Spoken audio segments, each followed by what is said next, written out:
So, you're at an academic conference and you've just given a paper. Now it's time for the question and answer session. Now this can be tricky because you're never quite sure what you're going to get. So what I'm going to do now is to talk through the various different kinds of question that occur at this point and to give you an idea about how you can go about answering them. Well, the first two groups of question are relatively straightforward and you shouldn't have much difficulty dealing with them.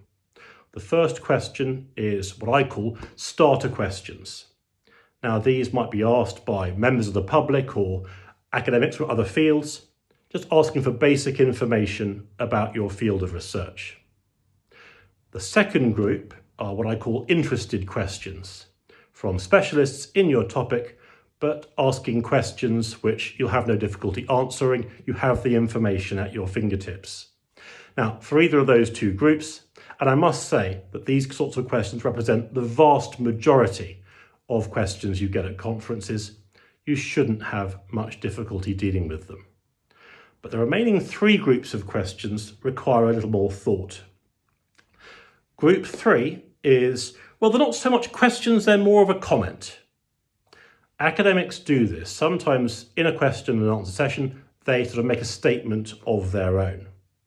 Now, often these sorts of statements are well-intentioned. They may be designed to draw your attention to another group of sources or to some evidence that they've found that you might then find relevant. If these questions are asked from a positive place and designed to help you, thank them and carry on. Sometimes, however, when academics make these sorts of comments, what they're really doing is showing how much they know on the subject. Well, if that's the case, let it through, on we go. The fourth type of question is rather different.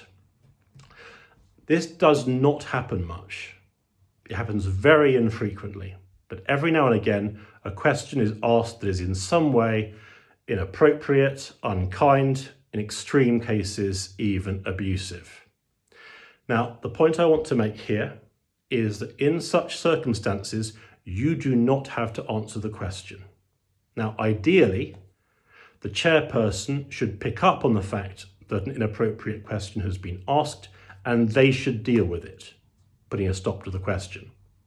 But if they don't, you are totally in your rights not to answer the question, or you could say to the chairperson something like, am I seriously expected to answer that question?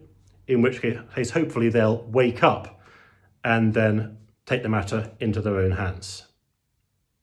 But that's how you deal with an abusive question, but I must stress this hardly ever happens, it's not common. The fifth type of question is what I call difficult questions. And these are questions for which you don't actually have a complete answer, or you actually even have an answer at all. Well, in these circumstances, there are a few things you can do. One way to handle these sorts of questions is to answer the question as best you can, and then to say, but I'd very much like to have a chat with you about this afterwards. It'd be great to hear your insight. So just put the question back to a later conversation, which you can hold with the questioner at a later time if that's something that you would like to do. Alternatively, you could simply say, thank you for your question. I'm afraid I simply don't have an answer at this moment, but I'd be happy to email you an answer at a later date. Again, if that's appropriate, if that works. But you don't have to try and answer a question there and then. If you don't actually have an answer, you can use these kinds of workarounds.